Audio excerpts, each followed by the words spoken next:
Picture this. You're an electrician standing on the deck of a massive offshore jackup rig. The sea breeze is hitting your face, the rig just arrived on location, and the driller is gearing up to literally jack up the entire platform completely out of the water. It's an absolute marvel of modern engineering. But here's the kicker. The thing that makes this whole scenario totally wild, your work, specifically your checks and your torque settings, are the absolute last line of defense keeping this entire floating city up in the air. So I've got to ask you, what exactly holds thousands of tons of steel above a raging ocean? Really think about it. Once that gigantic hull is lifted clear out of the water and you've got rogue waves crashing down below, gale force winds just battering the structure, what's stopping the whole thing from sliding right back down into the sea?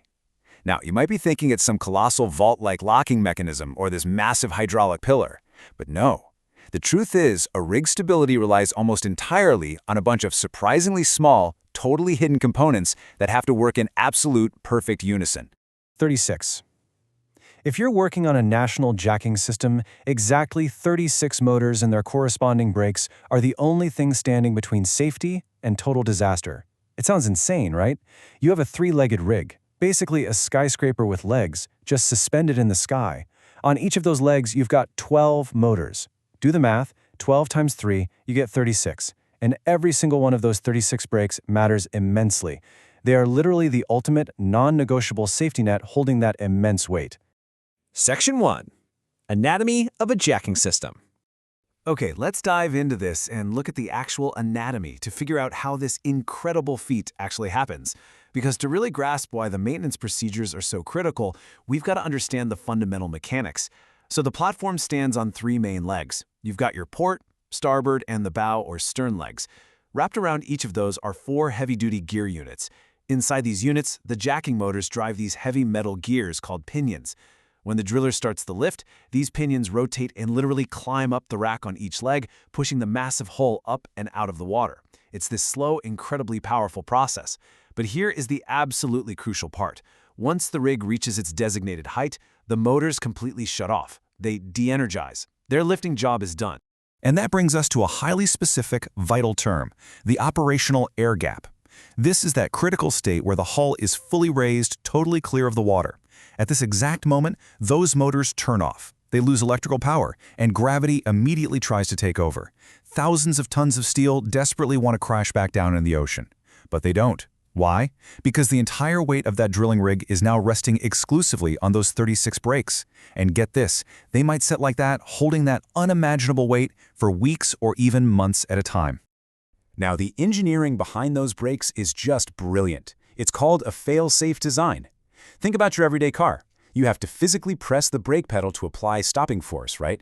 On an offshore rig, the logic is totally flipped. Massive spring force mechanically applies the brakes automatically.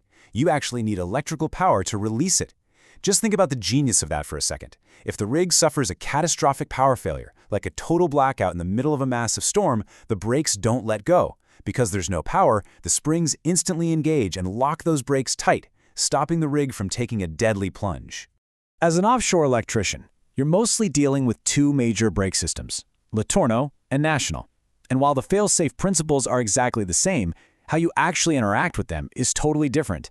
To release those incredibly tight spring-set brakes for maintenance, a Letourneau system requires a specialized electrical popper tool along with a torque wrench guide frame. It's a very specific, tool-heavy setup. The National system, on the other hand, uses a manual brake release knob. They both do the exact same job of overriding that fail-safe spring, but knowing which system you're staring at completely dictates your entire procedure. Section 2. The danger of unequal torque. Okay, I want you to imagine the load distribution across multiple motors on a single gear unit during a severe storm. Let's say motor A and motor B are holding a normal, totally expected load. But then there's motor C. Motor C has this massive, disproportionate stress concentration.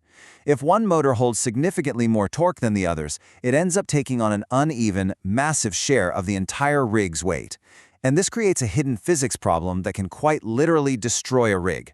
On a calm, sunny day with flat seas, you probably wouldn't even notice this invisible imbalance. But the second you introduce wind loading and violent wave action crashing against those legs, that unequal torque turns into a devastating focal point of pressure. So what actually happens mechanically? Well, that unequal load creates intense stress concentrations. It's simply way too much pressure on a single point of failure. The result? It will physically crack the massive steel bull gears inside the unit, and it will completely obliterate the inner hub bushings.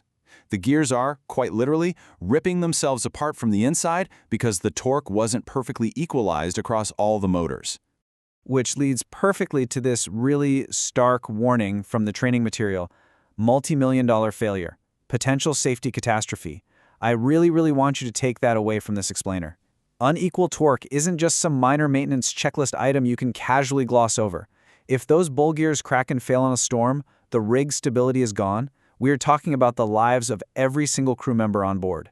It's an absolute life safety critical threat. Section 3. 3 mandatory safety rules. Because the stakes are literally life or death, the industry doesn't just offer friendly suggestions on how to handle this. They enforce strict, non-negotiable rules through a procedure known as SOP 307. These are 3 absolute lifelines. Let's run through them. First up, strictly within 24 hours prior to any jacking operations, every single brake must be popped. No exceptions. This guarantees every brake is electrically and mechanically ready to go before you even think about moving the rig. Second, within 24 hours after jacking up to that operational air gap, the gear units absolutely must be retorqued, equalized, air gaps checked, and reset. This is the step that prevents that deadly motor C scenario we just talked about. And finally, annually, a full, comprehensive inspection of all brake assemblies and gear units through the preventative maintenance system. These 24-hour windows before and after a rig move, they are totally mandatory. To wrap this explainer up, I want to leave you with this quote about the actual SOP 307 training course itself. 10 videos, step by step, no shortcuts. It just perfectly captures the extreme discipline and the zero-compromise attitude required to keep an offshore rig safely suspended in the sky. Every single one of those 36 brakes has a vital job to do, and the rules for maintaining them are written in blood. So the next time you see a picture of a jack-up rig standing tall over the ocean, think about those hidden mechanics working overtime. And it makes you wonder, what invisible forces in your own industry require that exact same level of uncompromising, fail-safe discipline? Keep learning, stay curious, and I'll catch you in the next explainer.